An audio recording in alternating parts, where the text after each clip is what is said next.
And let's gavel in and begin. This hearing is virtual, so first a few housekeeping items. During the meeting, the chair or staff designated by the chair may mute participants' microphones when they are not under recognition for the purposes of eliminating background noise. Members are responsible for muting and unmuting themselves. If I notice you have not unmuted when recognized, I may ask the staff to send you a request to unmute. Please accept it. I remind all members and the witness that the 5-minute clock applies. If there is a video or technology issue, we will move to the next member until the issue is resolved, and you will retain the balance of your time. You'll notice a clock on your screen that will show how much time is remaining. At 1 minute remaining, the clock will turn yellow. At 30 seconds remaining, I will tap the gavel to remind members that their time is almost expired. When your time has expired, the clock will turn red, and I will begin to recognize the next member. As is customary, we will begin with the chair and ranking member. Then members present at the time the hearing is called to order will be recognized in order of seniority. And finally, members not present at the time the hearing is called to order will be recognized.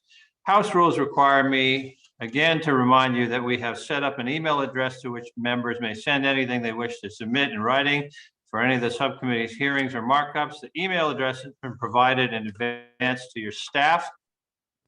The subcommittee will come to order. This morning's hearing examines NASA's fiscal year 2023 budget request. Our witness today is the NASA Administrator, Senator Bill Nelson. Administrator, it is good to see you again. The last time you were in front of this subcommittee was almost 1 year ago, May 19, 2021. At that time, you had been on the job for only a couple of weeks, and the President's FY22 budget had not even been released. Now that you've had a full year on the job, you have a strong FY23 proposal before us, and I am very happy to acknowledge that you completed your first in-person visit to the most important emerging space technology state in the Union, the Commonwealth of Pennsylvania. So we look forward to hearing from you today, and I hope to see more of you in the Keystone State. NASA's budget request of almost $26 billion is clearly designed to keep the core missions of the agency on track. Scientific discovery, exploration of the solar system, and educating and inspiring our children. This budget request expands America's economic leadership in the space economy, as well as our global leads in climate change research, aeronautics research, and of course, space exploration. This budget prioritizes one of my favorite goals, which is intellectually to stimulate and create research opportunities for young people, and through a strong increase in STEM education funding. Now, after reviewing the President's budget request, I also want to congratulate you, Mr. Administrator, on a bold vision for Earth science research.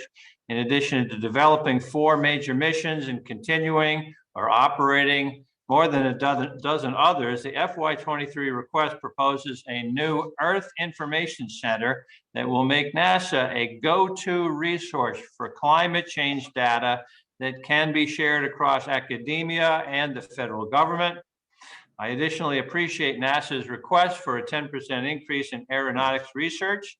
Collecting data on climate change is one thing, but NASA's aeronautic research can be an important way to slow its progression. And to that end, NASA's aeronautics work is helping to reduce greenhouse gas emissions by developing more efficient aircraft engine, improving air traffic management, and pioneering electric flight. But no matter how useful NASA's general research is, the agency will continue to be known mostly for its flagship initiative to return American astronauts to the moon, the Artemis program. Artemis is truly a national program. When Artemis 1 flies later this year, it will inspire and unify our nation, reminding everyone that we have important shared purposes and that those efforts bring us together. When crews do go to the moon in later missions, the plan this time is to stay there and not just plant a flag and leave. But even though we all support inspiration, the scientific benefits of both uncrewed and crewed space exploration must come at a reasonable and fair cost to the taxpayer. I mention this because according to the GAO, the Government Accountability Office, NASA has more major projects in development right now than at any other time since GAO started tracking them. Most are related to Artemis, but NASA's Science Directorate is also juggling an unprecedented number of major missions designed to unlock the secrets, including emerging secrets of the universe. Make no mistake, those are answers we all want. But as you well know, this subcommittee, the Full Appropriations Subcommittee, and the Congress must be careful when appropriating and overseeing large sums of money. Unfortunately, across all major NASA programs, schedule slips and cost overruns have increased for the 6th consecutive year, with cumulative overruns for your major project now exceeding $12.6 billion. Some of the delays and cost increases, of course, are due to the continuing impacts of COVID-19. Some are there because NASA is trying to do things that it has never done before. So you're essentially inventing what you're doing as you're doing it. Well, while they're at least partially understandable, the rising costs and lengthening schedules are definitely a concern, Mr. Administrator, and we'll talk about those. Given the budget realities we face, it is more important than ever for NASA to manage contractors and programs efficiently and in ways that benefit the taxpayer. Poor performers have to be held accountable so their failures do not reflect on the agency.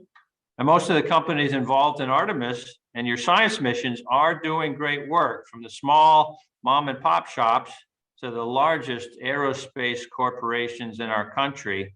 But let's be clear, participation in America's space program is not an entitlement. It is a privilege. And most people understand that. Certainly workers on the line every day assembling hardware do understand that. But Administrator, I would ask you to let me know if there are company leaders out there who need to be reminded of this principle. It is a principle on which I know we both agree. In conclusion, I am confident that this subcommittee can be helpful in realizing the full potential of the space economy, including in parts of the country not near a NASA center of operations. The FY23 budget submission is additional evidence that the American taxpayer is, in a sense, a multiple billion-dollar partner with private companies to drive commercial space growth. The benefits of that partnership need to be felt nationally, and those benefits must always be worth their cost. So again, Administrator Nelson, I know you understand this. I look forward to hearing your explanation of the FY23 budget request and how it keeps us moving in the right direction on NASA's indispensable missions. At this time, I now recognize my friend, the ranking member, Mr. Adderholt, for his opening remarks.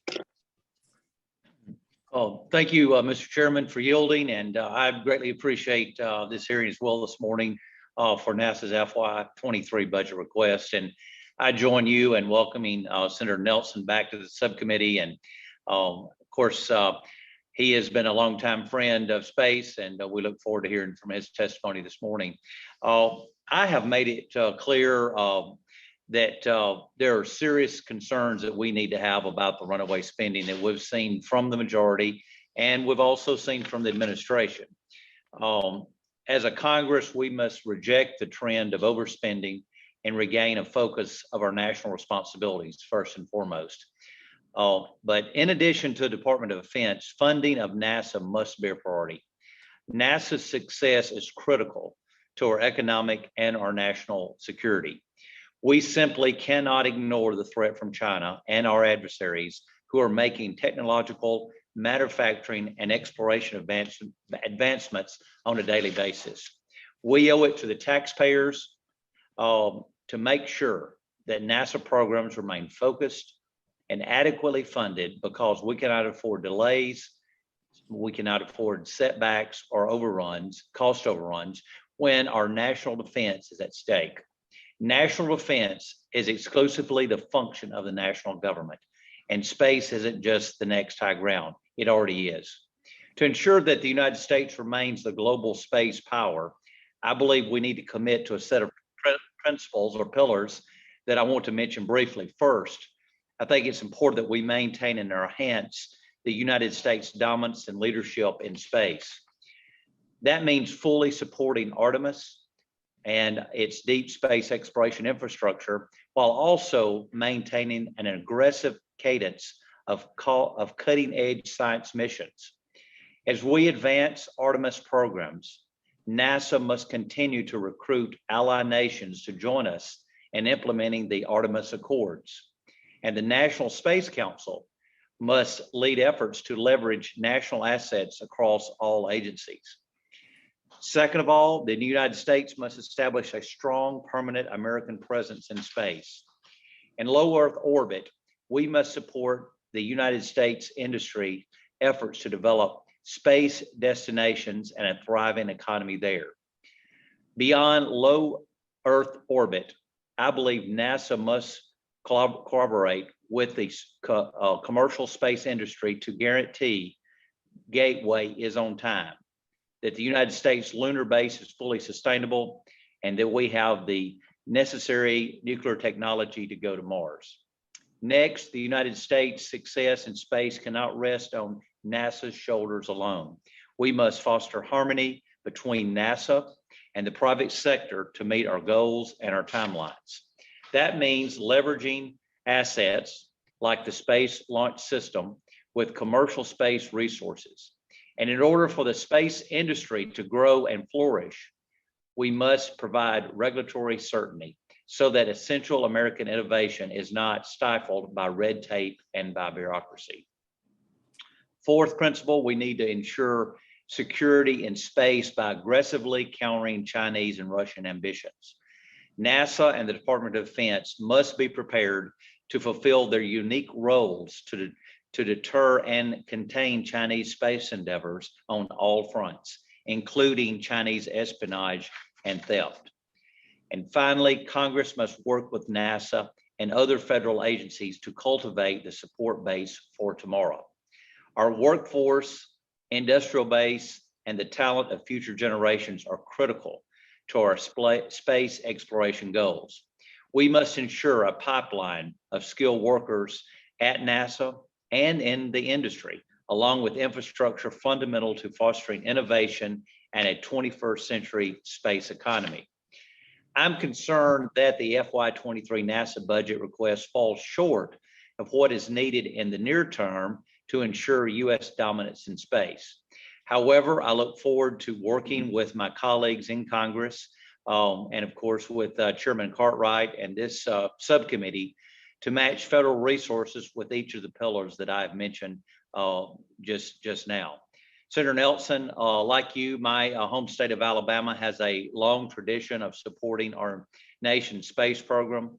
Marshall Space Flight Center in Huntsville, which you and I were there together just a few months ago, has been helpful to make human exploration possible since the Apollo moon missions.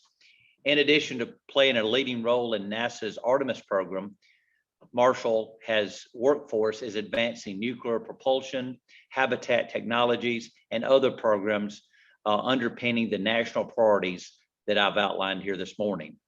We appreciate you, Senator Nelson, for being here this morning to discuss the FY23 request, and I look forward to understanding how this subcommittee can work with you to ensure that the United States remains the leader in space as we need to be.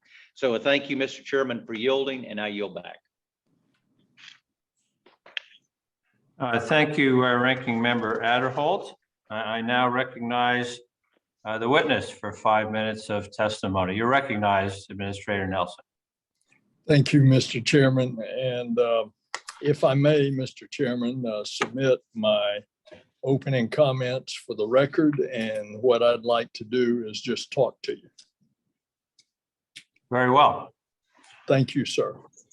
I want to say prior to us going live, talking to the ranking member, uh, talking about the House office buildings, it flashed me back to so many pleasant memories.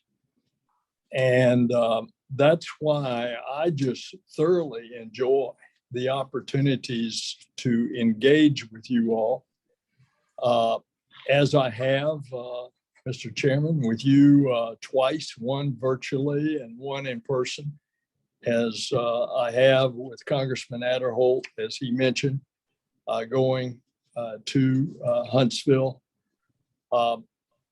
Congressman Garcia, recognizing that I've been at Armstrong in the part of California where I understand you are. I saw Congressman Case on the video, and just to say to him, I've been to Hawaii. I've been to the Big Island. I've gone up both of those big mountains on the Big Island. One that we're doing a lot of environmental research, and the other that we've got all those telescopes. Congressman Ruppersberger, by the way, I want to give where credit is due, because so much of what the chairman and the ranking member talked about in the course that we're on now, with a dual track of not only government space, but also commercial space, is as a result of the passage of the 2010 NASA bill that we passed unanimously in the Senate, and was down to the last day before the August break. And we didn't have the votes, and Steny Hoyer didn't want to bring it up, because he was torqued off that he says the House always has to take the Senate position on the last moment. And I said, but this is something that you approve of. And he put it on the suspension calendar, and we didn't have the votes in the morning. And Dutch Ruppersberger and John Culberson took me by the hand for the entire day into the evening on the House floor, as we visited with recalcitrant members. And by the time that vote came at 11 o'clock at night, we had a 3/4 vote, far exceeding the 2/3. And then Congresswoman Ming, I see you also, and New York City, New York, the state of New York contributes so much to our aerospace industry, both aviation and space, as well as defense. So I just wanted to say that personally, having seen you all on the screen here. And again, I come back to Congressman Ruppersberger. If it hadn't been for him, we wouldn't have had the votes that day. And we wouldn't be on the course that we're on. And little did I know back then that fast forward 12 years that I'd be here trying to explain all this and satisfy you that you're getting your money's worth out of what you're appropriating in both the government program and the commercial program. Now, let me pick up right there and tell you this is a $26 billion budget. It's got an aggressive aeronautics plan. I'm down to just 40 seconds. I want to say that we're going to launch Artemis this year. That'll be the unmanned one. You've already seen the efforts on the lunar lander in the private sector, and now getting competition so we can keep that price down.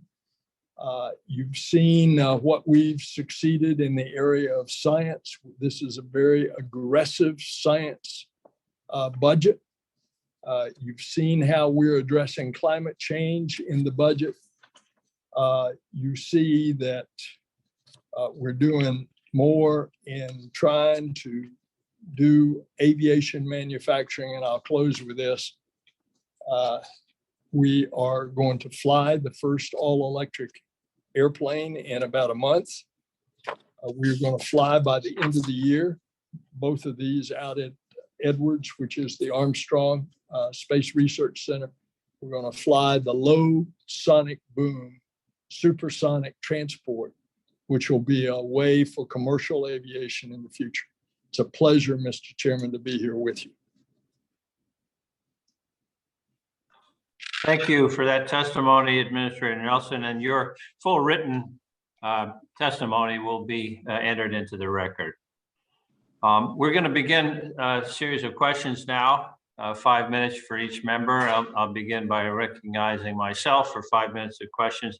First area I want to get into won't surprise you. It's about the Mobile Launcher 2, the ML2. This is the pad from which the Artemis 4 rocket is to launch in the year 2027.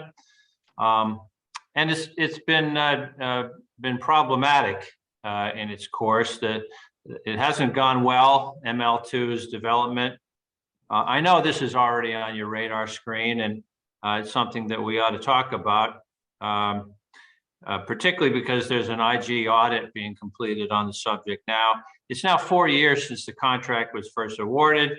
I am concerned with how much we have to show for the $500 million plus that's already been spent on it. Administrator Nelson, if Congress were fully to fund NASA's request of $232 million in FY23 for the ML2, how can we be assured that we'll see good project progress on the ML2? You're right, Mr. Chairman. It's over cost and it's behind. I don't like it. It's going to cost more money. And I eagerly await the publication of the IG report, which I think is going to have some very good insight into the mistakes that have been made.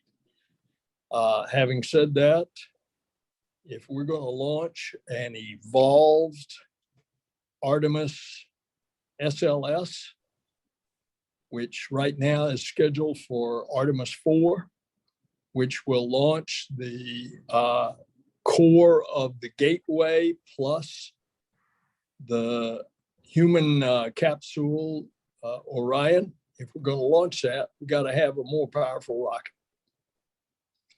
And when, as I mentioned, the 2010 NASA bill, we purposely made the SLS evolvable so that it was, by changing the rocket more powerfully, that you could continue to have and meet from this system the loads that we were going to be needing to launch.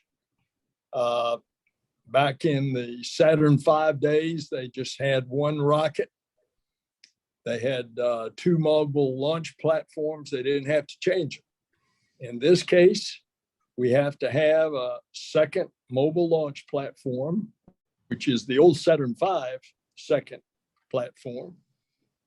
And it's got to be altered in order to accommodate the heavier loads in the taller rocket. And it is what it is. I don't like how this has gotten out of control. We're trying to bring it back under control. And you have my pledge to try to do that, Mr. Chairman. Well, as with any public or private entity, there are wins and losses and successes and failures. Without going into what they are, we know they're there. Here's the question. As NASA runs 35 or so major projects identified by GAO, what management lessons has the agency learned for how you can effectively protect American taxpayers while developing unique and important scientific instruments? You constantly have to ask the hard questions, Mr. Chairman. And by the way, it's not 35, it's about 100 simultaneous projects that are going on in NASA. And you accurately and the ranking member noted that this is one of the most aggressive schedules of NASA. We've been working closely with the GAO to respond to the GAO recommendations, and we've made significant progress in closing out the GAO recommendations, in strengthening the acquisition practices, Mr. Chairman. And again, I call your attention to the coming IG report.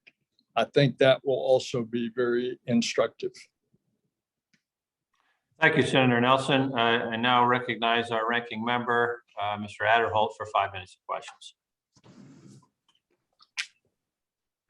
Thank you, Mr. Chairman.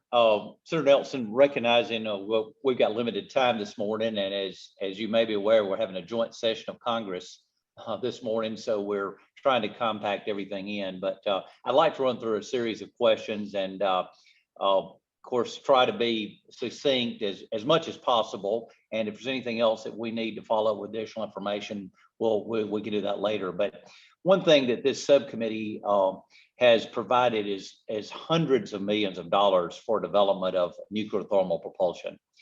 And I'm curious as to why NASA has made so little progress on NTP development and an in-space flight demonstration. The question would be, where has the money gone, and why does it seem like we don't have much to show for it? Well, as you know, I have already said publicly that I want to thank you all because the Appropriations Committee in both the House and the Senate have kept nuclear propulsion alive, even while the White House refused to recommend it in the past until this coming fiscal year 23 president's recommended budget.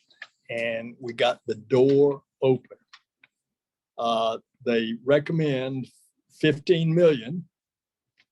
That's nowhere near the 150 million or so that you all have insisted on in the past. But it's also significant that the president's recommendation, 10 million of which is for nuclear thermal and 5 million of which is for nuclear electric. And what that's saying is, for the future, we got to look at both. We got to look at all kinds of propulsion because of the necessity of getting to Mars faster with humans so that you don't have to stay on the surface of Mars for a year or two until the planets realign. If you can get there faster, you can stay a couple of weeks and you can come back. And right now, of course, we don't have the capability of keeping humans alive on the surface of Mars for a year or two. So this is important. And I think there was a significant change in the attitude of OMB at, I might say, our urging, because and what your instructions have been to us over the past several years. There's one other thing on nuclear fission. We got a probe that's digging on the South Pole next year to see if there's water. If there's water, there's rocket fuel. If you're going to make hydrogen and oxygen from water on the South Pole, you need lots of electricity. And we're going to have to be able to do that as well. So I want to thank you for what you've done in the past, and I want to urge you all to continue that in the future. Let me switch over to about returning to the moon and establishing a permanent U.S. presence before our adversaries. And that is critical that the American have leadership and that we have dominance in that area. Of course, we cannot risk safety for the sake of urgency, but we also cannot exercise complacency while our adversaries sprint to try to take the next frontier. So to that point, when do you think we can actually expect U.S. boots back on the moon? Our schedule, Mr. Chairman, and this is not lightly said, is in 2025. We're going to launch unmanned this year. Then 2 years later, we're going to launch with a crew that will orbit the moon, come back, check out all the systems. And then 1 year later, which is 25, we're going to rendezvous in a lunar elliptical orbit that's a polar orbit. The crew is going to transfer into a lander. The winner of that competition for the first landing is SpaceX. And they will go and land on the surface, come back and rendezvous with Orion, and Orion will bring them home. That should be 25, Congressman. Thank you. I see my time is up, so I yield back. Mr. Adderholt, the chair recognizes for 5 minutes Representative Grace Meng of New York. Thank you, Mr. Chairman, Ranking Member Adderholt. Thank you, Mr. Administrator, for being here today. I wanted to talk about orbital space debris removal. Last December, I joined our Vice President Harris at the inaugural National Space Council meeting where the U.S. Space Priorities Framework was unveiled. It stated the U.S. will lead in the responsible, peaceful, and sustainable exploration and use of outer space. And to achieve this, will increase efforts to mitigate, track, and remediate space debris. I think this approach is right, but to get there, we're going to need to tackle small space debris removal.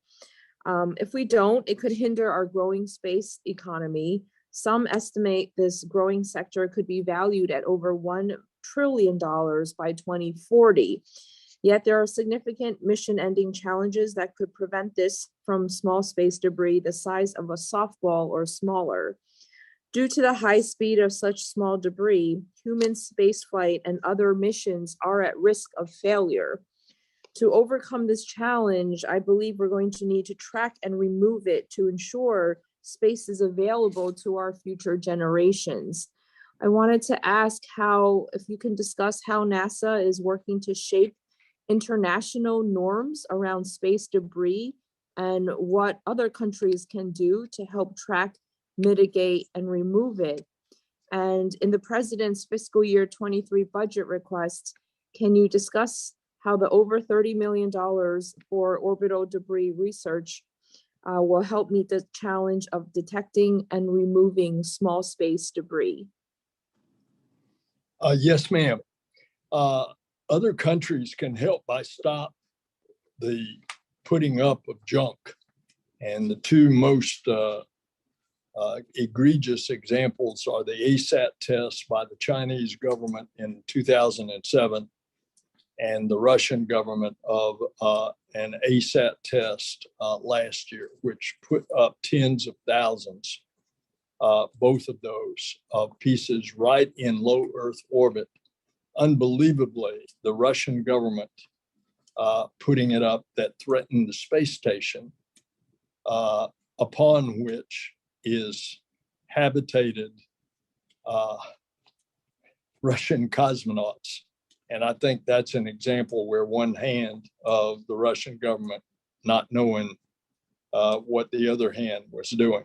Now, how are you going to get it down? There is so much junk up there and so many dead satellites. We're talking about a major effort.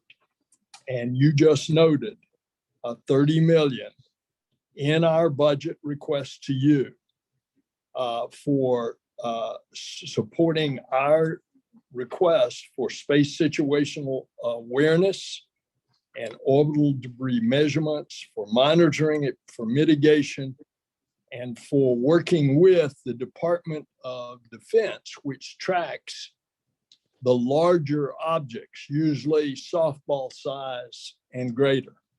Less than that, it's hard to track.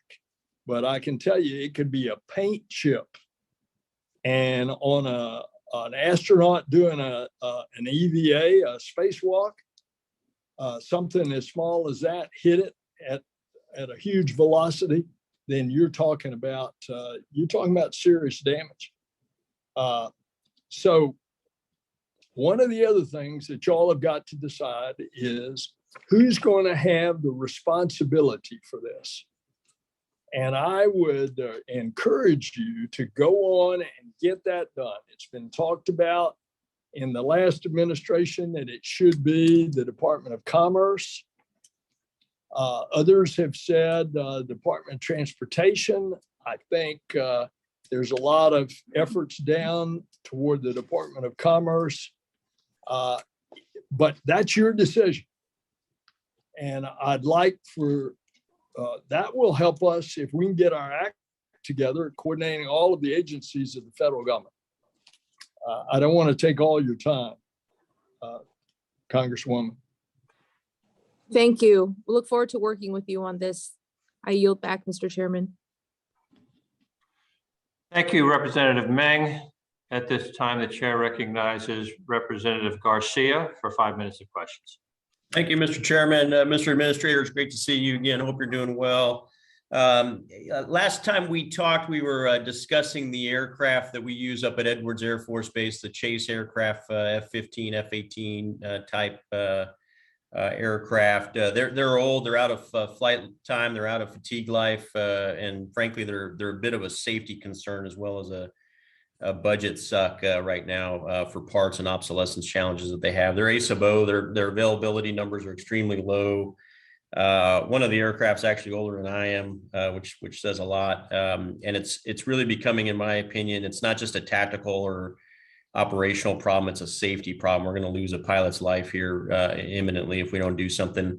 We chatted about it last time, and you guys, NASA took the action within the FY22 Omni package that we passed back in March to brief us on the replacement plan and what's going on. Within 180 days of the bill, we asked that you provide us a quarterly update to the committee on the progress of figuring out the replacement plans.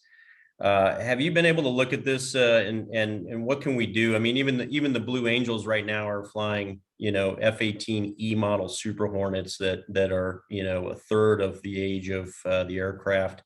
We're flying out at Edwards Air Force Base. And as you know, the Blue Angels and the Thunderbirds are required to fly the oldest jets in the fleet. And these aircraft out at Armstrong are actually a lot older than that. So can you just let me know how what's going on there and what can we do? And I've got a different question on another subject after that, if you can. Okay, I'll make it quick. Yes, Congressman, everything you said is accurate. We have been getting hand-me-downs and they're aging. The parts are not there. We need newer aircraft that we are putting through extreme testing. And it's my hope that we are moving in that direction. Everything that you said is accurate. And I want to see that sooner than later. Does that require something from DOD and the Pentagon to help facilitate that for you? Who do we need to go talk to? I mean, it's got to be more than just hope on this one, right? We actually have to have an acquisition plan and a coordination MOU of some sort in place with DOD to transfer these aircraft. Does someone in NASA have this as an action to go Yes, lead this project for us?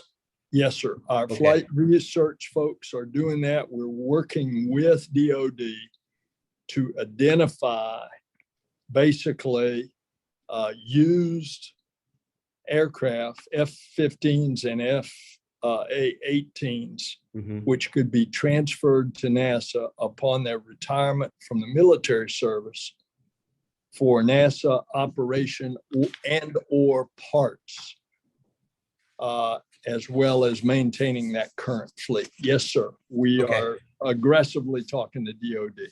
Okay, thank you, sir. We have a whole bunch of questions I'll submit for the record regarding HLS and the X-plane programs as well as SLD, but I just wanted to kind of get your your thoughts on what's going on with Artemis right now. I know we rolled her out for the wet dress rehearsal. Had a couple leaks and failures. We've put her back into the bay. What is your perspective? What's our timing looking like? I know there's a get well plan in the bay, and then we're waiting for Celestial Mechanics to cooperate for a launch. What's your over under on a launch this year for Artemis? Well, it's going right now, I would say, in August. Okay. It will then check out uncrewed all the systems. It's about a 30-day mission. It will go further than any American human spacecraft has gone. And it will set the stage for 2 years later for the first crew. And that will orbit the moon and come home checking out all the human sustaining systems. And then about a year later is when we rendezvous in lunar elliptical polar orbit and send the lander down to the surface. Okay, so you're thinking August timeframe for the go, and obviously pending a successful dress rehearsal coming up next month, right? That's correct. Okay. As a matter of fact, it ought to be going back out for a wet dress rehearsal very soon.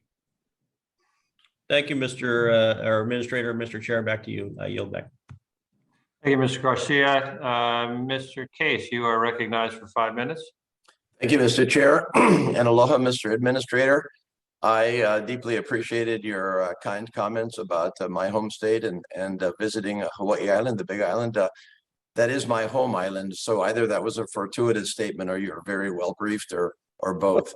Hawaii has been a very proud part of NASA and space exploration from the very beginning, since we tracked some of the earliest spacecraft across the Pacific, the only tracking station over on Koke'e, Kauai, bringing us across, and of course picked up many of our astronauts, and we have proudly hosted the world's best telescopes and also the world's best analog sites, planetary analog sites. I understand that's the new word for HABs, what I always called HABs, the best places to practice on landing on the moon as elsewhere. So I appreciate the connection with Hawaii. And I do want to say, by the way, Mr. Administrator, that I completely endorse the comments at the outset by both my chair and my ranking member on the incredible opportunities for NASA, but also I think the incredible challenges to NASA to pull off such an array of initiatives in a way that is fiscally responsible. The risks of failure along these lines are high, and yet the opportunities, if we do it right, are incredible as well. And so I think we all share the concerns that we are fiscally responsible and judicious with the taxpayers' money as we go through this process. I wanted to talk to you about of STEM education, and in particular women and minorities in STEM and in NASA and in science, because the promise of NASA has not only been to the American people that we would lead the world in some of the greatest explorations that humankind has ever undertaken, but that it would translate back home into advancement in earth sciences, in advancement in education, and an advancement in an area that is still woefully negligent, which is the presence of women and minorities in STEM in general, and for that matter, in NASA itself. And so I appreciate your increase in the Office of STEM engagement, where you have proposed to go up another 9% over FY 2022, but that's on a $150 million base. And obviously 9% of $150 million is a lot different from a 10% increase on $7 billion for some of your other programs. And so I simply have to ask you the question, do you think that this is sufficient to pull off this side of NASA, which is not just about NASA, it's about national policy to get more women, more minorities into STEM? The fact that Artemis and others are carrying women and minorities out into space and to the moon is an incredible statement. But that is a few people, and it's an inspiring statement, but it's going to take a lot more than that. I don't know whether we're doing enough. Well, thank you. The truth be told, I'd like a lot more money in STEM. But remember, we have a secret sauce that a lot of people don't.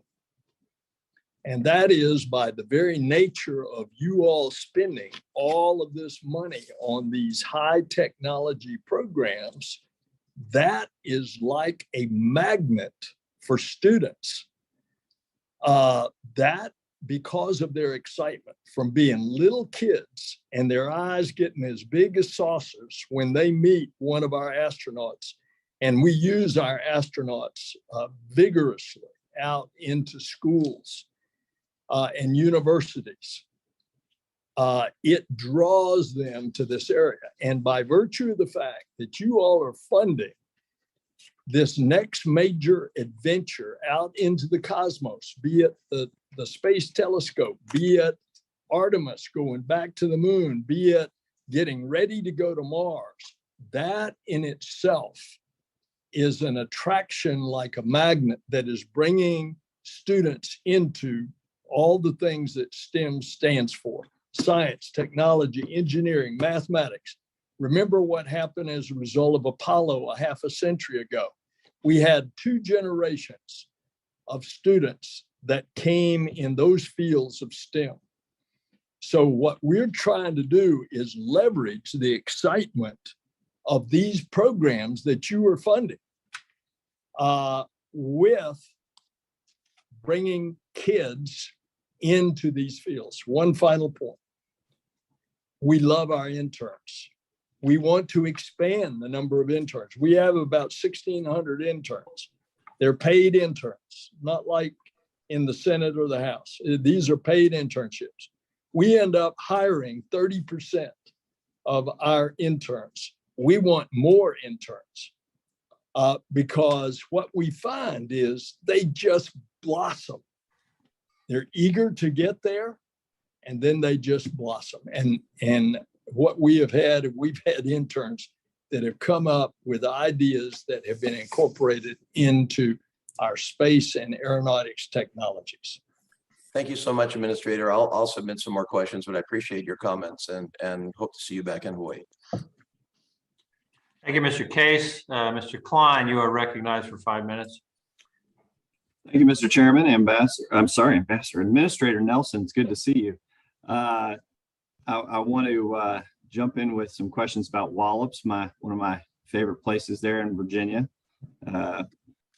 One of only 4 major rocket launch locations in the United States. NASA's been launching rockets from Wallops since 1945, resupplying rockets for the International Space Station, moon missions, scientific balloon research, education programs, and more emanate from Wallops. And as you know, Rocket Lab has been ready to go for over a year, but the Autonomous Flight Termination System, AFTS software suite that's necessary for them to launch with has been continuously delayed. NASA's in charge of writing and debugging the code there, and it's caused a loss in launches that otherwise would have gone from Wallops, including Capstone mission. Can you tell me what the status is of the AFTS software project as it pertains to Rocket Lab and its operations from Wallops? And can you give me an updated expected completion date? I will, and Congressman, it's not only that's stunting the growth of Wallops, it's also the bridge. We are working on this. We had to do the same thing down there at the Kennedy Space Center, the autonomous system. You just couldn't have the launch frequency that is going on down there now between all the government, military, intelligence, NASA, commercial missions, unless you get that autonomous system. We're testing on a a system right now for rocket labs. It is going well, and I'll just have to give you an up-to-date report later on. Now, That's let me fine. say, may I say about the bridge, please? Sure.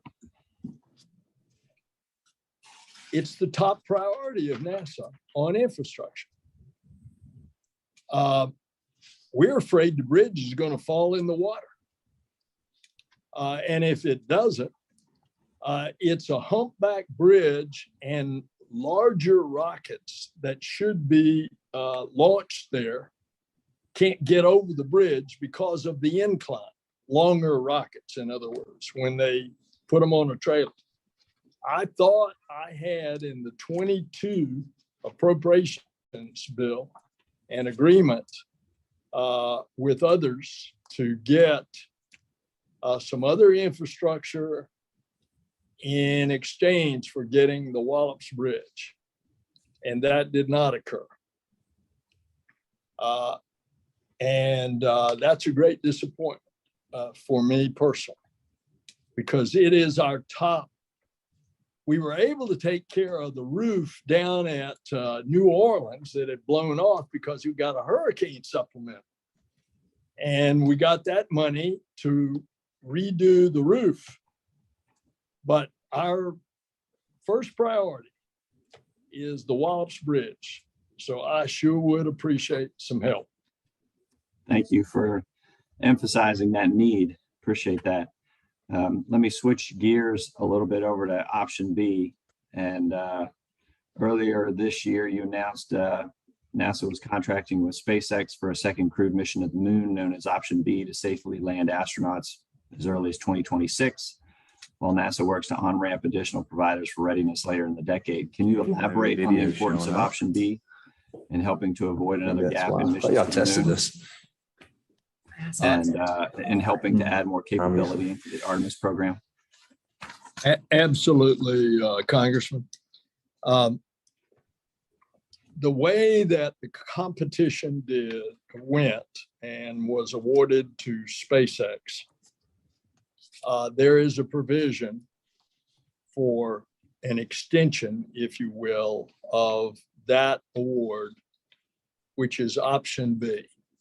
And that, if that is negotiated with SpaceX, that would allow, if we're landing in 25 on the first one, that would allow another landing in 26. Simultaneously, as a result of what we've requested in this 23 budget, and some of the bridge money that you all gave us in 22 appropriations, allows us to get going on another competition under the theory, and of which you have insisted, both authorizing as well as appropriations in both houses. You have insisted that we have competition on the lander. And so we're getting that competition going. And under the rules of and the laws, the statutes of procurement, it means that it's a separate competition, and SpaceX is not a part of that. So once we got a winner in that competition, then we've got two landers that we will decide in the future. And that competition that also has a demonstration of uncrewed landing and a crewed landing. Then the space program has an option of looking between two as to what is going to be the sustained lander for the future. And that's what's going on, Congressman. Thank you. Yield back. Thank you, Mr. Klein. Mr. Chris, you're recognized for 5 minutes. Thank you, Mr. Chairman.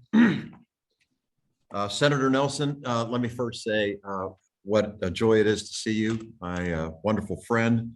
And I'm admiring your Highwayman picture behind you. Have you had that a long time? I'm a big fan of those. As a matter of fact, this interestingly is a NASA artist that was under the NASA program. I do have personally a highwayman.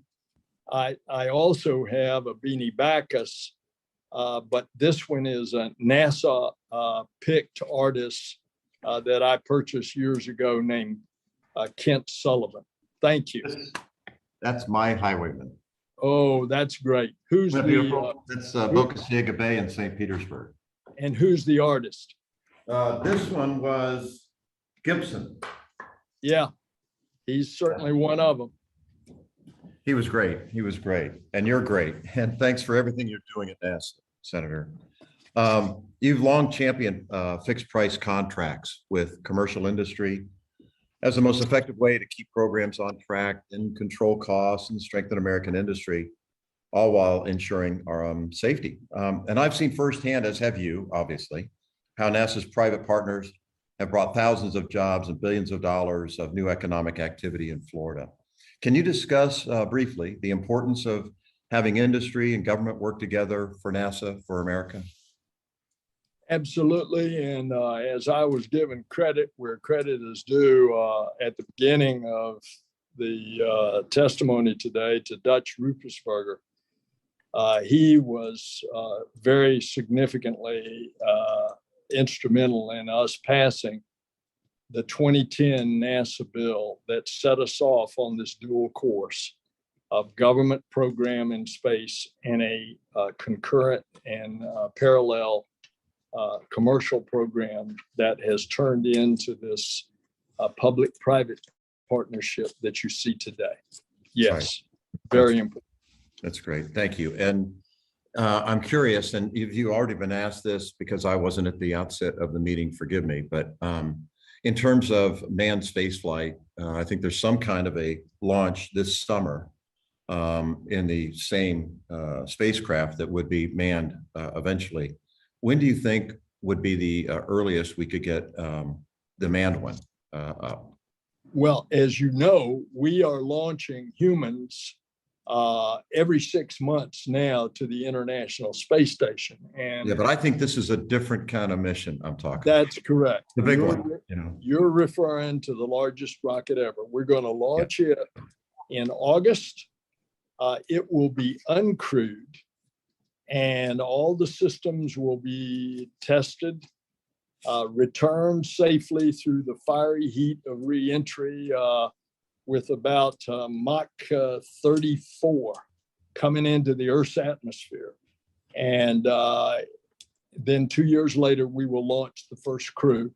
And 1 year after that, we will do the first landing, which is 25.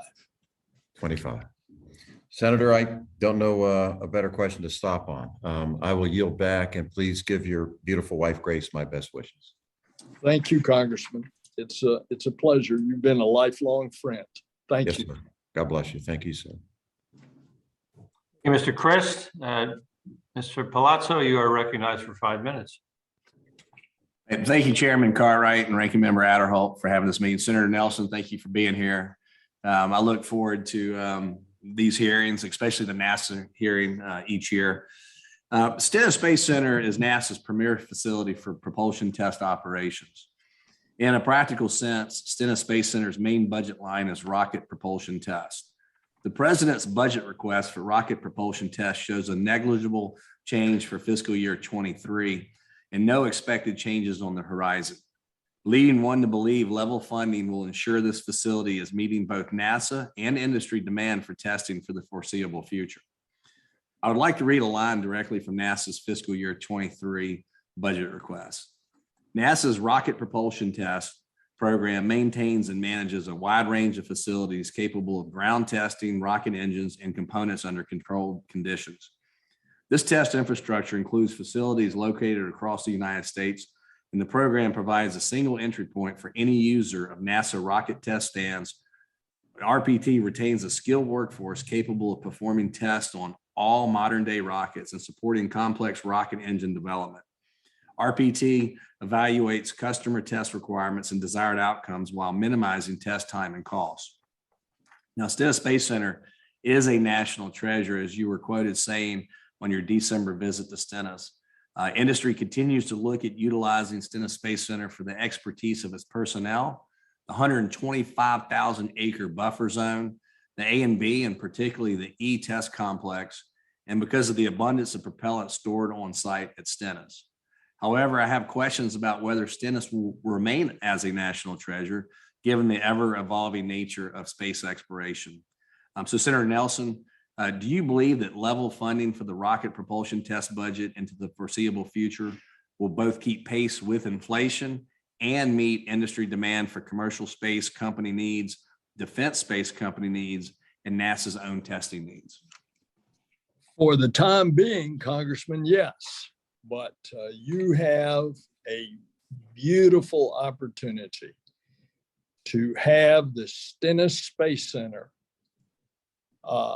evolve into a propulsion test complex that will be government and commercial multi-users, not unlike what has happened to the Kennedy Space Center.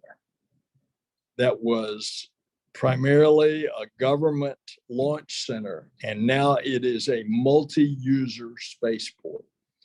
And with that 125,000 acres that you have there, you've got so many other opportunities. You, for example, have there the US Navy that's involved.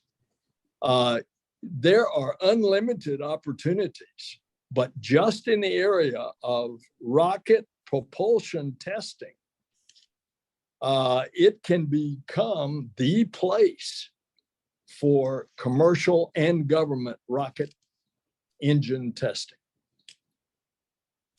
Well, thank you, Senator Nelson. I agree with you. That's why the enhanced use lease agreement extensions are so important, and also helping the center look at economic development and sites, in attracting a new industry to the region is a win-win for everyone. My next question, Congressman, on that, may I say, if you all could help us on the enhanced use lease, it's this herky-jerky 1 year at a time authorization. If y'all can give us that authorization for a number of years in the future, so we don't have to run around at the last minute getting some moving vehicle to attach enhanced use lease. And the congressman from Mississippi has just pointed out a good example.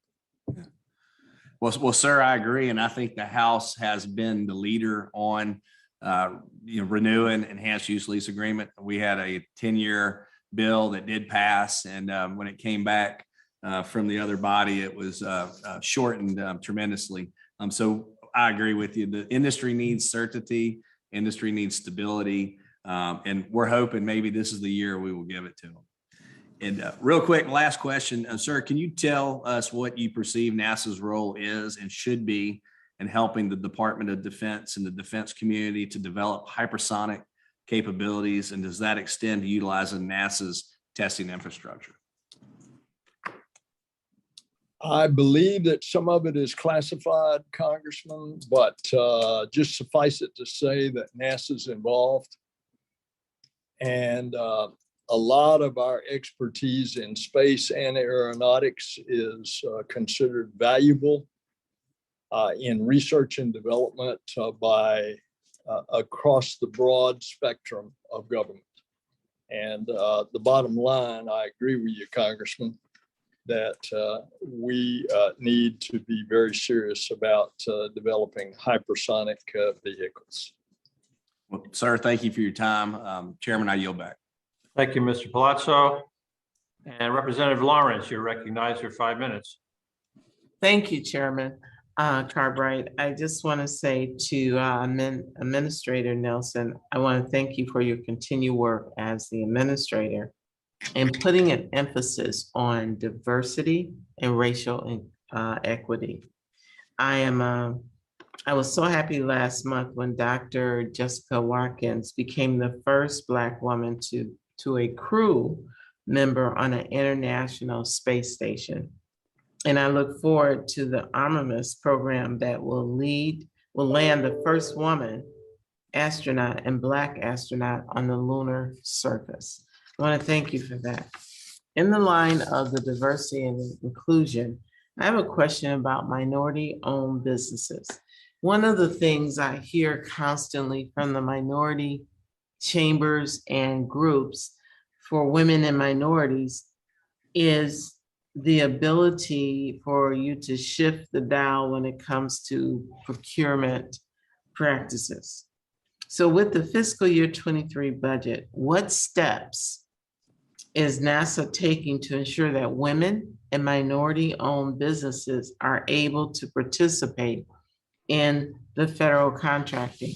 And if I could just add to that, when you say participating, I'm talking about more than your desire, but what's the checks and balances? What's the, because you keep doing the same thing, you're gonna keep getting the same results, even though your heart is good. So what are we doing to ensure, to recruit, to train women and minority business to participate, to hopefully get more of the procurement contracts? I want to answer you very specifically. I want to just give you first personally, the way I ran my Senate office and the way that we are running this team here that I brought into NASA, 59% are women and 32% are people of color. We have taken diversity equity plan that Joe Biden announced. We have put together that plan. There is a printed version of it, and it reaches into every area, including the underrepresented areas, rural areas. What we're trying to do to make sure, for example, grants are given into minority communities and also rural communities that might have been excluded from those kind of scientific and space grants. It is very important to us that we not only do it with the workforce and the symbols that you just mentioned, such as the first woman, that the next landing will be the first woman, but also that we do it in how we are operating our contracts, our procurement. All of this has been part of it. It's also reflective in how we reach out on our STEM education to minority communities and underserved communities. So yes, ma'am, this is being taken seriously over here, and I would commend for your staff to get you a copy of our diversity plan, which is printed. And I think that will show you the breadth of how we are taking this seriously. So is there any monitoring aspects of this? So you know where you are now, that we can actually see if that's your commitment, if it's actually coming to fruition? I have named the deputy administrator to oversee this. That monitoring is going on a continuous basis. I can tell you that Susan Rice in the White House also is monitoring not only us, but every other federal agency. So, Mr. Administrator, if I can ask just one quick question. When it comes to the environment, when it comes to electrifying vehicles and airplanes, where is NASA when it comes to your commitment to reducing carbon footprints? And where are you with your technology to ensure that our future crafts that we're using are in line with our commitment to advanced technology? Because there's a lot of carbon footprint that goes up with every plane. I will be happy to answer that with the chairman's permission, since the clock ran out. Yes, please go ahead and answer the question. Thank you, Mr. Nelson. Hugely. I mean, I can talk to you about the Earth Information Center that we're going to set up so that everything that is happening to the environment, in fact, is available to everybody, both private and public and school kids as well. I could point out to you not only what you mentioned, that we want aircraft to be much more efficient, the design of the wings. By the way, the wing tips, that came from NASA on a commercial airliner. They're a lot more efficient as a result of those wing tips on the end of the wings. I could point out to you the 5 great observatories that you are helping us fund that we're going to put up over the next 10 years, all of which will be integrated together to give us a 3D composite understanding of what is happening to our environment on the land, on the water, on the ice, and in the atmosphere. We never had that. That's what NASA is doing. When you see the concerns about the increased carbon dioxide and methane that's going into the air, where do you think that information comes from?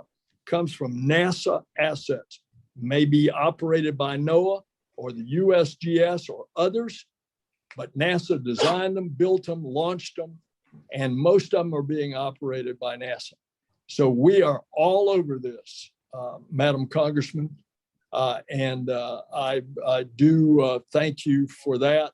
It would take a lot more time for me to thoroughly answer your question. Thank you so much, and I yield back, and thanks for having that on your radar. Thank you, Representative Lawrence. We'll begin our second round of questioning. I'll begin by recognizing myself for 5 minutes. Administrator Nelson, first of all, thank you for mentioning the internship program at NASA.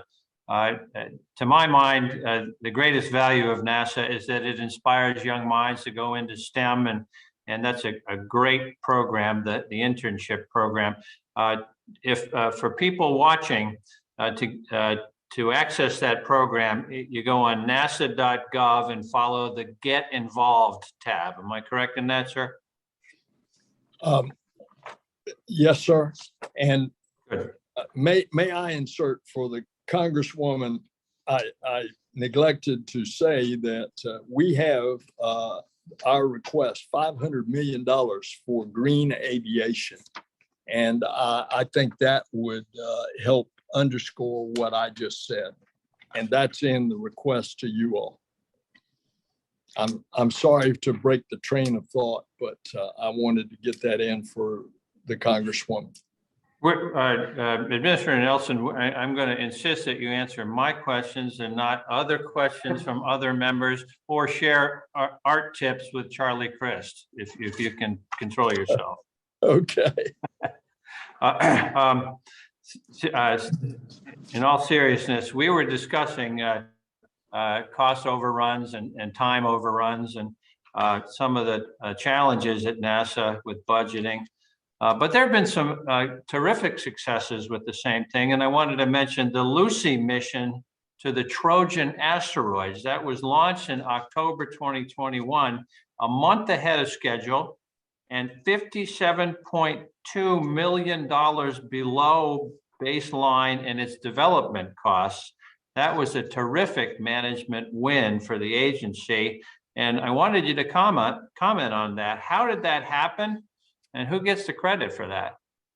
And I might also say Landsat 9 launched 2 months early with below its development cost. And the savings are in part due to mature flight hardware and a firm fixed price contract. And Lucy's savings are due in part to launch vehicle cost savings and some unused reserves that we use, to specifically answer your question. All right, good. I want to switch over to lunar surface power. It's my understanding that NASA has been advancing multiple ways to provide power on the surface of the moon for sustained exploration and science missions. You've touched on that briefly so far. but I want to give you a bigger opportunity. The options include vertical solar array technology and fission surface power. At this point, it seems like no technology has a clear advantage. And so a mix of solutions might make the most sense, given cost constraints and varying mission profiles. Can you comment on NASA's plans to advance lunar surface power technologies, including whether or not the agency has plans for any demonstration missions to the moon in the next few years? Mr. Chairman, if we find water next year, when we've got one of the commercial landers, got a NASA instrument on it, it's going to dig down under the surface. We know there's water there because we've already seen it in the crevices of the rocks. It's in the form of ice. But underneath, is there water underneath the surface, and how much? And as I said earlier, if we have water, then we got hydrogen and oxygen. But to do that, you're going to have a lot of electricity. Now, at this point, if I had to guess, I would say that it's going to take nuclear fission power to get enough electricity to do it. But I can't say that with certainty. And that's what we're going to start looking at. Or can it be a combination with solar? I don't know, but that's what NASA does best. It's research and development. Now, I want you to comment on the potential for vertical solar array technologies toward that end. I'm going to have to get back to you on that, Mr. Chairman. Good. Well, we'll do that. And at this point, I'm going to yield to our ranking member, Mr. Adderholt, for 5 minutes. Thanks, Mr. Chairman. And I also want to ask for unanimous consent to have my full opening statement made as part of the record. I should have mentioned that earlier, but I would like to add that. Without objection. Senator Nelson, as NASA looks to establish a long-term human presence on the moon and explore the outer bounds of the solar system, what role will NASA systems like the Space Launch System play to support NASA exploration and science missions, as well as non-NASA and international mission opportunities? Well, right now, we've got the only big boy rocket in town. And that's our means of getting out to the moon and to getting further into space. Will there be others? I hope so. That's part of this public-private partnership. It is for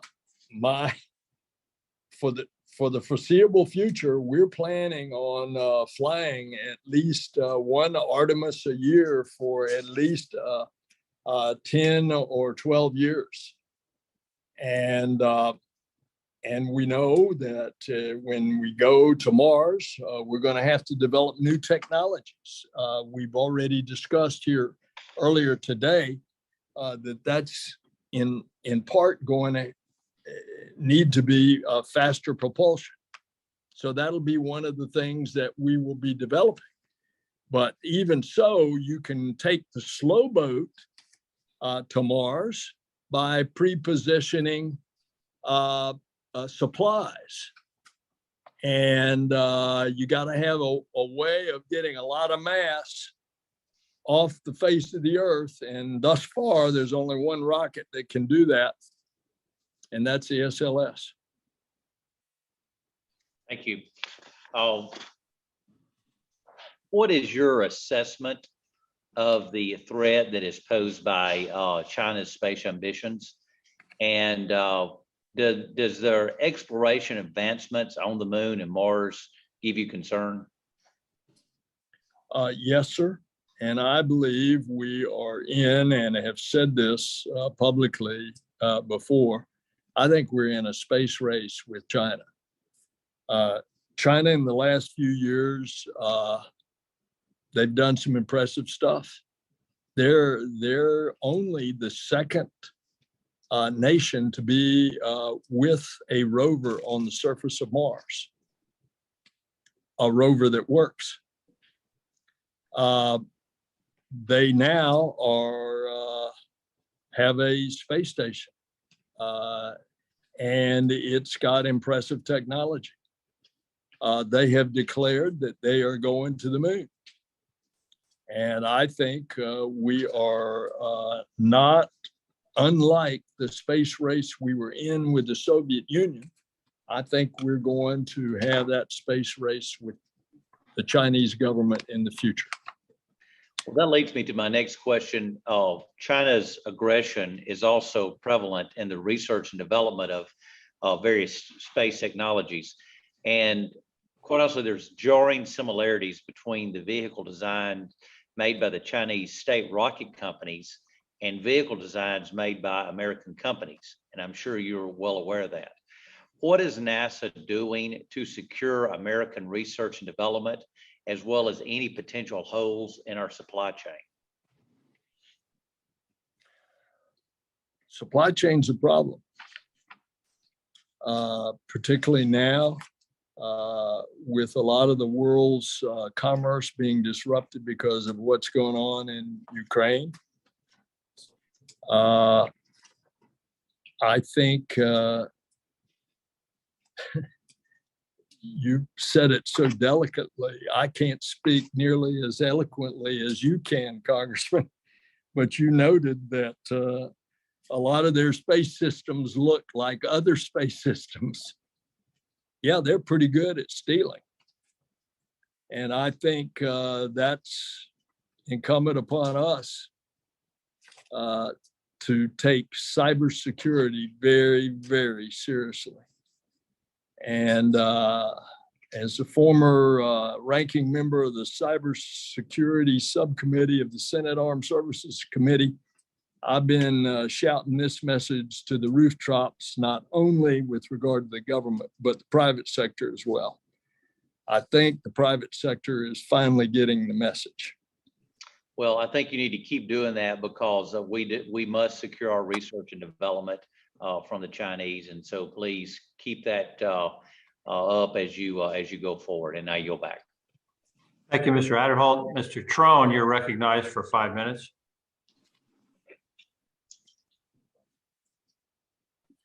Okay, thank you, Administrator Nelson, for joining us here today, and Chairman Cartwright and Ranking Member Adderholt for holding this hearing on the budget at NASA.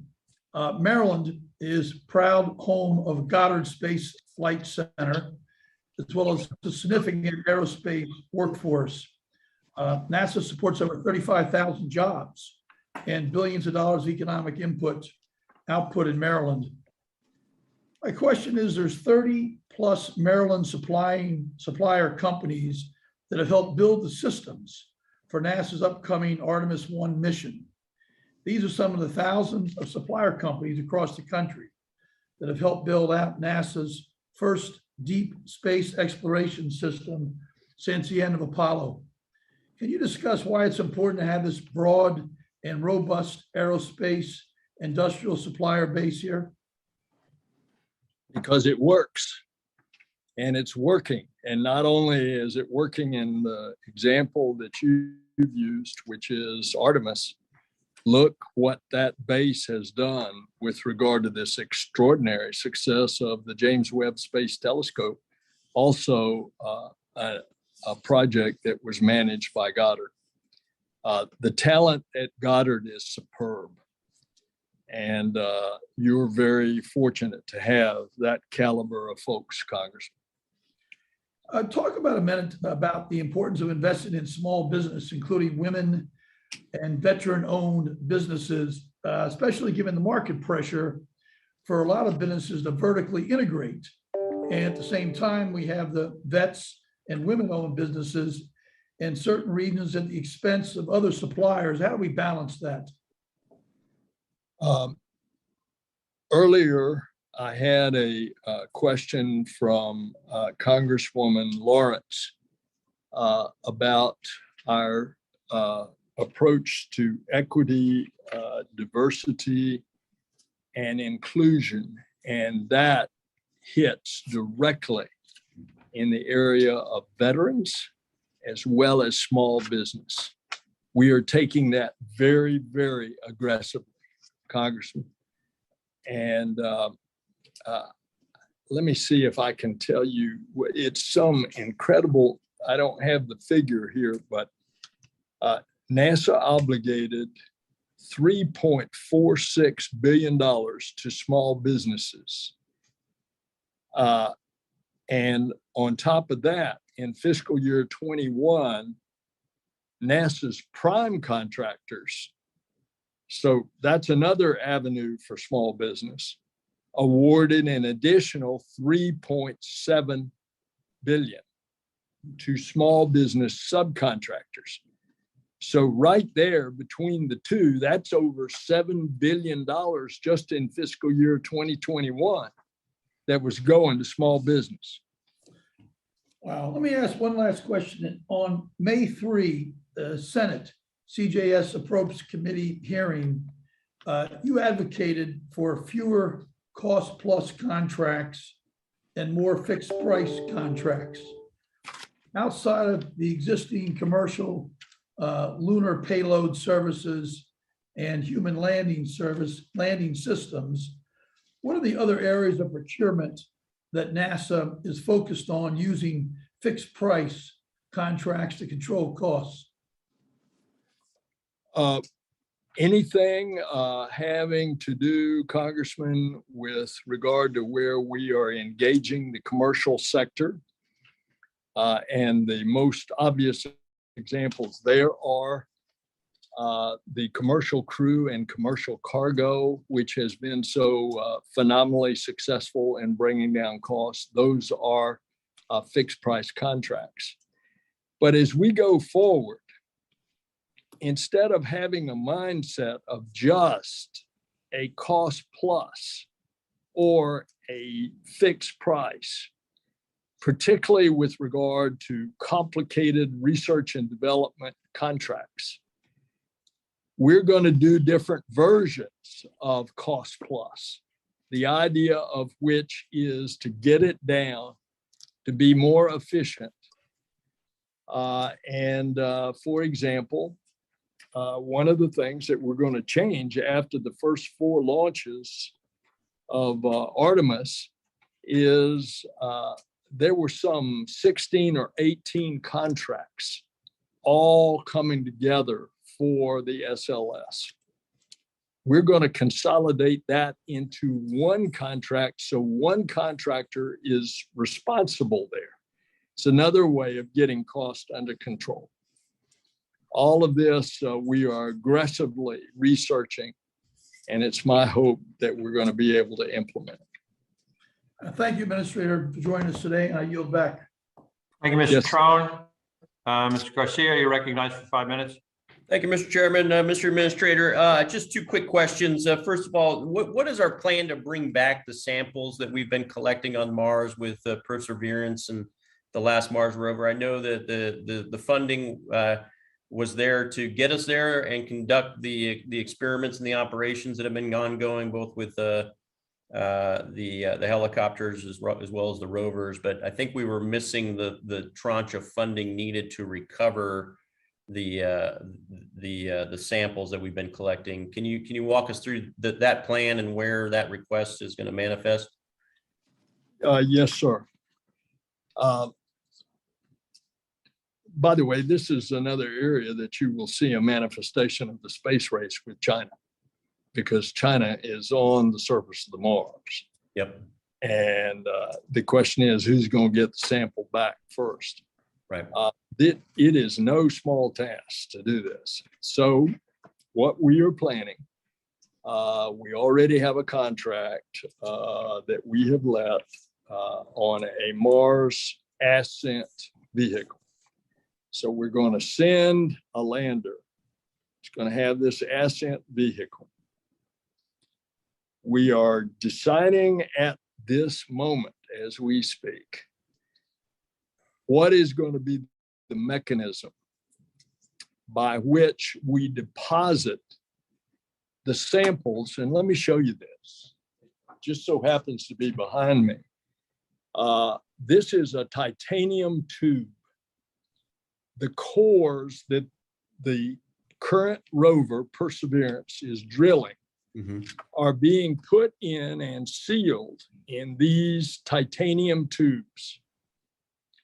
And these tubes, some of them, they're going to do about 40 of them. And some of them are going to stay in the rover Perseverance, and some of them are going to be deposited on the surface. And so what we are deciding right now, and we're doing that so that we have a backup. So if you can't get one, you got at least a chance to get the others. We are deciding as to what is going to be the mechanism to transfer from Perseverance, the rover, and or the surface, those titanium tubes I just showed you, into the Mars ascent vehicle. It's going to take it up, and then we've got another one that is going to come by and grab it and bring it back and put it in a heat resistant, ablative heat shield that will come and land. And I think this one's going to land in the Utah desert. Now, a lot of this is gee whiz stuff to get the sample back. But that's what we're doing. And so is that funding in the out years, or do you have the leading edges of that, at least the design study money already in these budget requests? I'm just not seeing a significant footprint. The answer is both. And an example of that, we just let the contract for the Mars ascent vehicle. Okay. Thank you, Mr. Administrator. Last question, you mentioned China. This is obviously a new space race, right? It's a renaissance, really a new golden era for our space program, but also for other nations. Some of them have signed on to the Artemis Accords. We've got to make sure that this domain is one of transparency, of peace, freedom of liberties, navigation. The Artemis Accords are meant to do that. What is NASA doing to continue to spread signatures or get more folks to sign on to it? And what are you doing relative to China and Russia, who are currently not on it, but we need to continue to have those diplomatic negotiations to ensure this isn't, effectively Star Wars in our own between here and the moon, as well as within our own solar system. 19 countries have signed the Artemis Accords. You would expect something like the UK, but you might not expect Ukraine. You might not expect United Arab Emirates and Bahrain and Colombia, Israel, and so 19 of them. We're going to continue to get companies. And what is the Artemis Accords? It's basically like a standard operating procedure out in space and the utilization of space for peaceful purposes.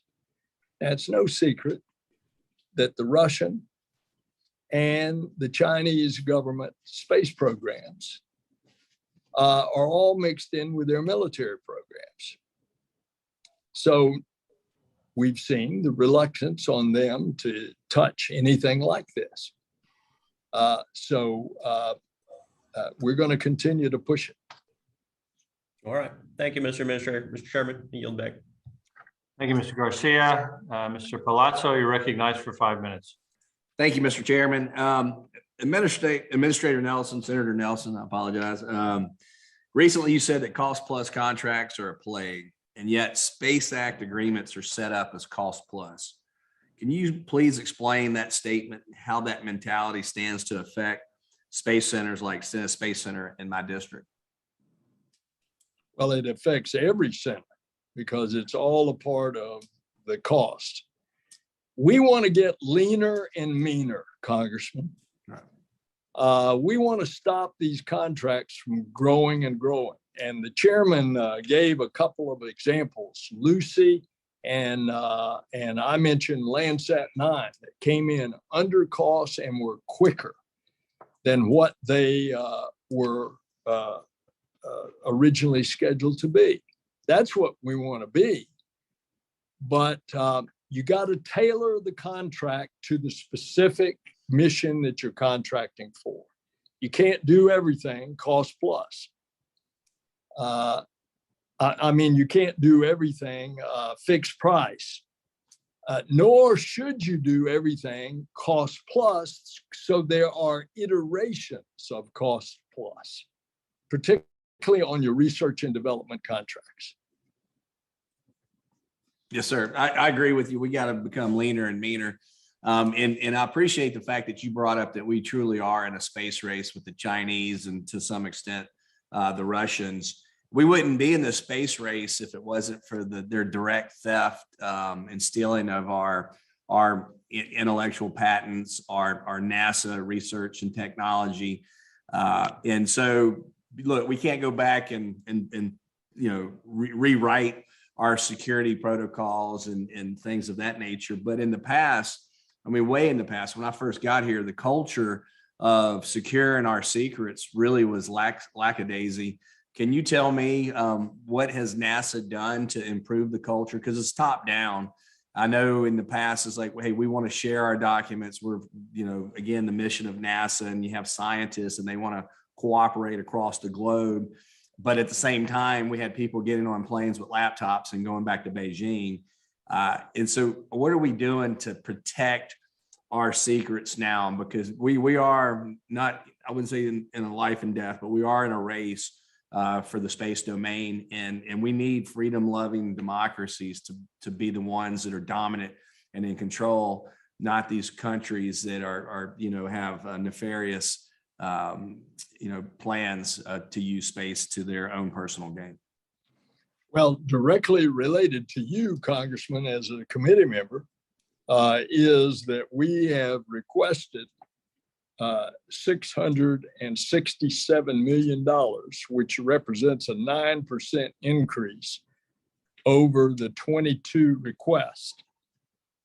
And that's for the IT program to develop, modernize, and enhance the agency's cybersecurity capabilities, the implementation of a robust IT supply chain risk management. We discussed that earlier as well. And to use technology, data, and AI, machine learning and automation to strengthen our NASA workforce. So we're making this request. Now, by the way, this isn't just NASA, this is every element of government. And as I said earlier in a previous question, I was the ranking member of the Cybersecurity Subcommittee of the Senate Armed Services Committee, and this is all over the government, and it's the private sector as well. It truly is. Senator, thank you for your leadership at NASA, and you have a great workforce. I know personally, I've seen Michoud, Stennis Space Center, Johnson, as well as the other centers. You got a great workforce, and they want to continue to be the leader in space, and we're going to do everything we can to help you. So thank you, sir. Chairman, Thank you. Back. Thank you, Mr. Palazzo. At this time, I'm going to recognize our ranking member, Mr. Adderholt, for a third, just to kick off a third round of questioning so we can accommodate his schedule. Mr. Adderholt, you're recognized. Thank you, Mr. Chairman. Senator Nelson, how does NASA plan to sustain a healthy workforce if there's not a future national programs like Shuttle, like ISS, SLS, and Orion to cover these functions? Well, I think there will be.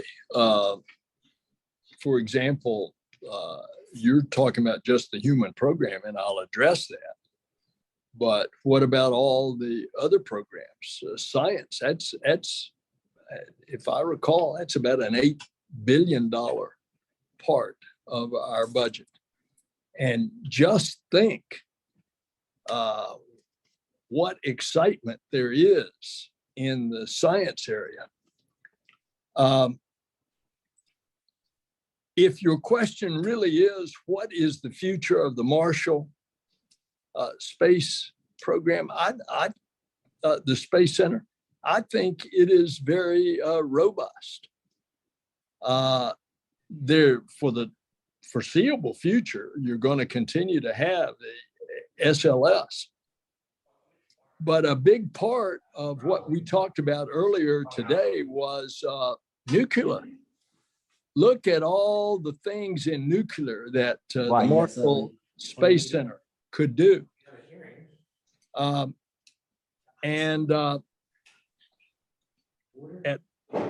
the, well, let me just stop there and you take it from there. Where else do you want to go with it? Yeah, well, certainly, you know, that this day, I think hit on it, and I think that we have.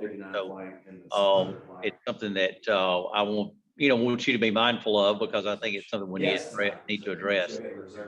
Let me shift gears and talk about just a bit about, I strongly support commercial LEO destination programs and that further empower the industry. I do see a concern in the complete absence of explicitly U.S. government entity in LEO, especially given China still has a government presence in LEO after ISS. Do you also have concerns over a lack of U.S. entity involvement in LEO after the end of the International Space System Service? No, sir, I don't, because we're not going to have the government sector leave LEO. We're just going to take the precious few dollars that you give us, and we're going to direct them out into the cosmos instead of doing everything ourselves in LEO. And we're going to become a tenant or a lessee of commercial space stations in low Earth orbit, so that we can spend those precious dollars in developing the technologies as we explore the heavens. I really don't see that. And if the commercial area were to never develop, which I think is stretching credulity, because look what has happened in the commercial sector with regard to space already. But if it never did, I think there's plenty of other reasons why the U.S. government would not give up LEO. Well, I just want to point to the fact that, a complete absence of U.S. government entity in LEO, in light of the fact that China will still have a government presence there, I think is something that we need to be thinking about. And so I do, want to call that to your attention. Let me switch now. Maintaining and enhancing U.S. leadership in space is critical to our economic security, our national defense, and diplomatic relations. For far too long, we've allowed China and other adversaries to challenge our space dominance, and their ambitions only continue to grow, as you've already mentioned. To remain a global space power, the United States must have a clear vision for space that endures political pressure and changing administrations. We must maintain an aggressive cadence of deep space exploration and space missions, develop new cutting-edge technologies, and establish long-lasting alliances with other countries, and hold NASA and commercial partners accountable to ambitious timelines. How does the FY23 request that's being put forward ensure U.S. leadership in space itself? I think by the whole budget. I would have to go back and say that the course that NASA was set on a dozen years ago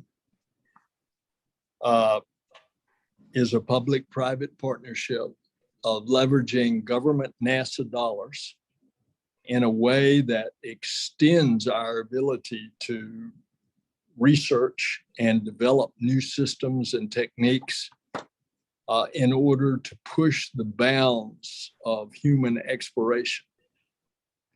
And that's what we're going to do. And this is going to be one of the more exciting times. The first exciting time was when it was almost the impossible, landing on the moon, and that was a half century ago.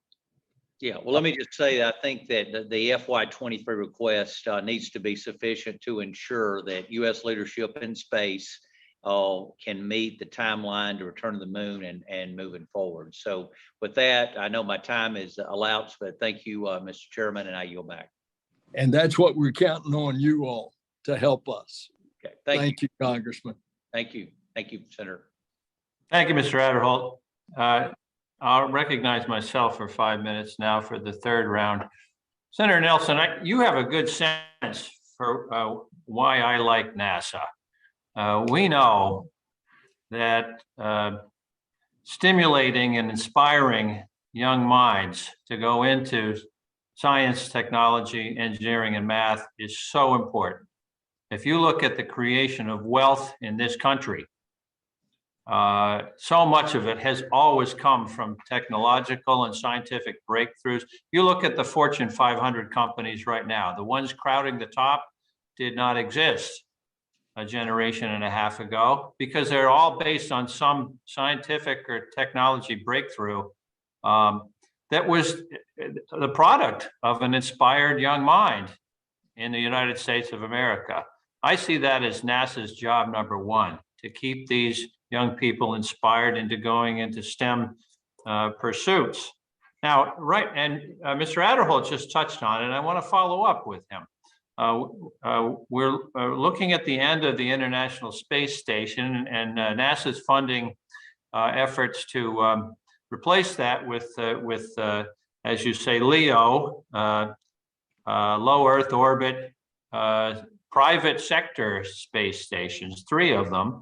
And the concern I have is that right now, because NASA's in control of the International Space Station, it gives NASA natural advantages. It means that NASA can arrange for video conferences with school districts and a wide range of other benefits that can engage students in the space program. And the concern is that when we transition to private sector, NASA is no longer the landlord. NASA is now a tenant in the new situation. And so the question is, how can we maintain that ability, that connectivity between students and the space stations to continue this kind of a STEM engagement? How are these activities going to be maintained? Does NASA have to pay for them? And can we use the contracting process to ensure the protection of the educational activities, maybe in the same way that broadcasters can be required to have a certain amount of educational programming as a condition of their airwaves leases? Will you comment on that, Senator Nelson? Mr. Chairman, if we have a commercial space station after another 9 or 10 years, it's like if you're the owner of an apartment building and I rent or I'm a lessee of an apartment, you're not going to tell me what I can and cannot do in my own apartment. And it'll be the same way on a commercial space station. We will be a lessee to do this, and that activities. And so since you know that what you just stated about students and bringing in the average Joe on Earth into all the exciting things by having these direct hookups, not only for interactions on telecommunications and press conferences and conversations with students, but also the kind of activities that are going on that commercial space station. These stations are being built with NASA seed money. That's the three that you just mentioned.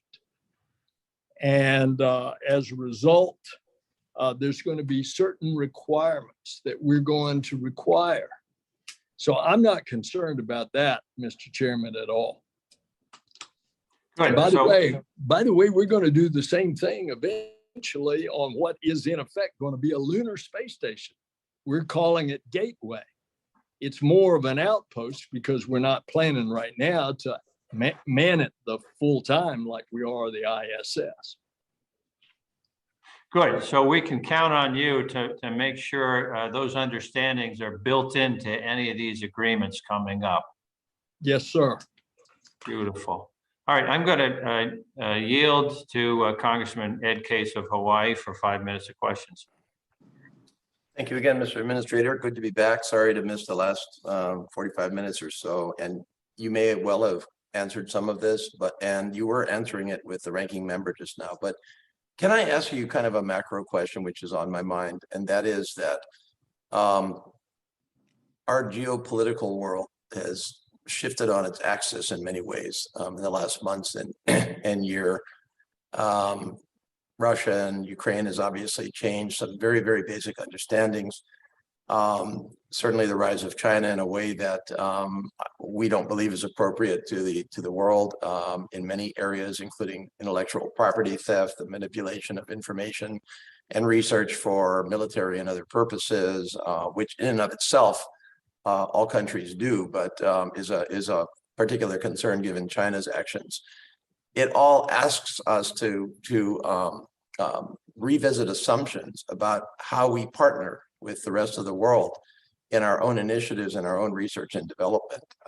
And we obviously have tried as hard as we can to leave space exploration and space and earth science out of this. We still have cooperative ventures with both of those countries and other adversaries. Is there anything that you think we need to change in our basic approach as to authorizing and financing NASA? Are there risk areas where we should simply put on far greater guardrails than we have to date on our expenditures in R&D, for example?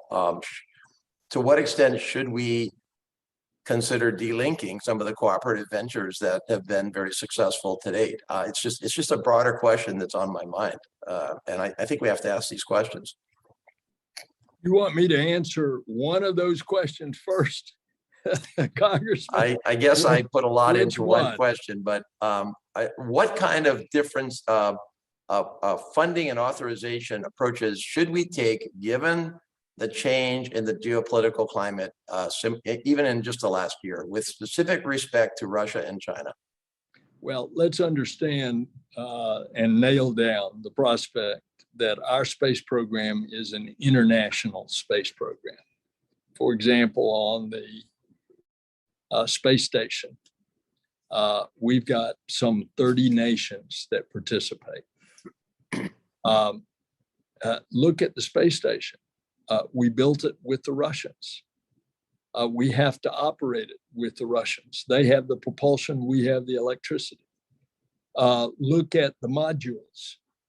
There is an ESA, European Space Agency module. There's a Japanese Space Agency module. Look at the Lunar Space Station or Gateway. The Europeans and the Japanese are participating there as well.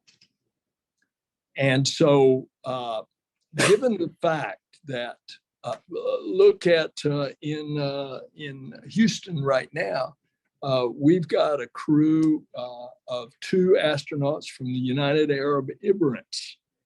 One of whom is going to be flying on a SpaceX vehicle with a NASA crew. Look at the last crew to go up. Samantha is a Italian astronaut. She's up there with 3 NASA astronauts right now.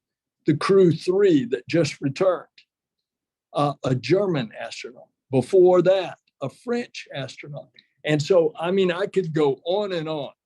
Now, the thrust of your question is, with the changing politics on the surface of the face of the earth, how are we going to keep this going? Well, we're going to do it very carefully. And I can tell you that we have seen nothing but professionalism from the cosmonauts on board the space station. And we have seen nothing but a professional relationship in both the Moscow and the Houston mission control centers, and the way our people, our NASA people, are being treated in Moscow, and the way those Russian folks connected with the mission control in Houston are being treated. And so I think we take it day by day, but at this point, I have expectations that space is the one place in the civilian space program where you can accomplish extraordinary international things. And the interesting thing, all this started in the midst of the Soviet Union and the Cold War, when an American spacecraft and a Soviet spacecraft rendezvoused and docked. And those crews lived together, worked together, and as proof thereof, became lifelong friends. So that when the commander of the Soviet spacecraft just recently passed away a couple of years ago, who gave the eulogy at his funeral? None other than General Tom Stafford, the commander of the American in Apollo Soyuz. So I think we're just going to have to work it day by day. I agree with everything you said, Mr. Administrator. You know, space has been the great hope and dream for kind of a safe zone for humankind.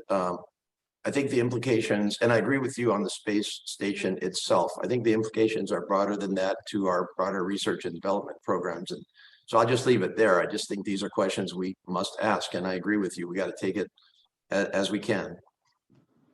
Thank you. Thank you. Thank you, Mr. Case. Senator Nelson, we have come to the end of the today's hearing. Thank you for submitting yourself to our questions. And thank you for continuing to follow up on those questions, many of which will be submitted in writing afterward, including from me. Thank you also for coming to Pennsylvania last month for the Keystone Space Collaborative Conference that we held in Pittsburgh. It was a very beneficial conference, and it was capped off by the unveiling of the Peregrine lunar lander by Astrobotic right there in Pittsburgh. That was a memorable event. I thank you for coming to that. Thank you for your service, and thanks for appearing before our subcommittee today. With that, I declare this hearing adjourned. Thanks, Mr. Chairman.